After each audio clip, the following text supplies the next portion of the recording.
When it comes to Social Security, there are a lot of concerns about its long-term financial solvency. So what changes would you make to protect the program's future while also protecting the needs of seniors today? Ms. Conroy, you have 1:30.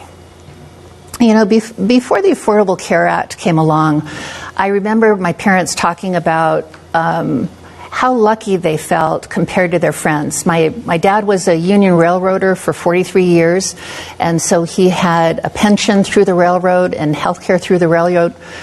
My dad was also an NCO in the Air National Guard right here in Spokane, and that meant that my parents had access to TRICARE health care after he retired, and their friends who hadn't had good union work or hadn't served in the military just did not have the coverage that they needed to get through, and so they were completely reliant on Social Security and Medicare. So one thing that we could do to fund Social Security would be to scrap the cap.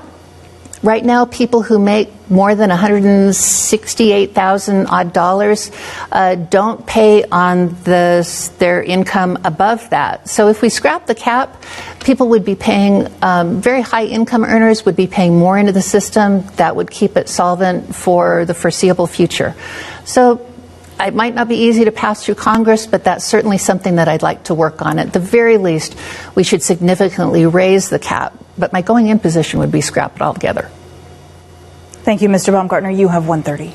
Yeah, thank you. Well, Social Security is very important. I have two parents in their 80s, and, as the treasurer of Spokane County, I hear from seniors all the time. In fact, we run senior coffee with the treasurer on a monthly basis where folks can gather in my office, and it's so important and useful for me to hear directly from our senior citizens, both about the challenges they have and about their knowledge and their stories. So I enjoy working a lot with seniors, and many of them are very concerned about all costs. The cost of groceries going up, and the cost of housing, the cost of property taxes as they continue to skyrocket in our area, and they're worried they can't stay in their homes. So it is vital that they have that Social Security safety net. Now, there's a big difference between myself and my opponent on this issue when it comes to scrapping the cap. As she says, that would be one of the biggest tax increases in American history if you were to eliminate that threshold. That's not something I'm looking for in terms of increased taxes, but it is an issue that's going to have to be addressed. I think the best way it's going to be realistically addressed, because it is a hot button issue when it comes election time,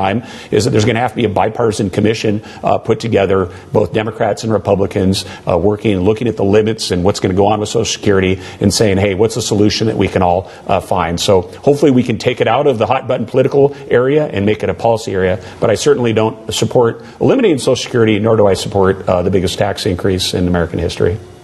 All right, thank you very much.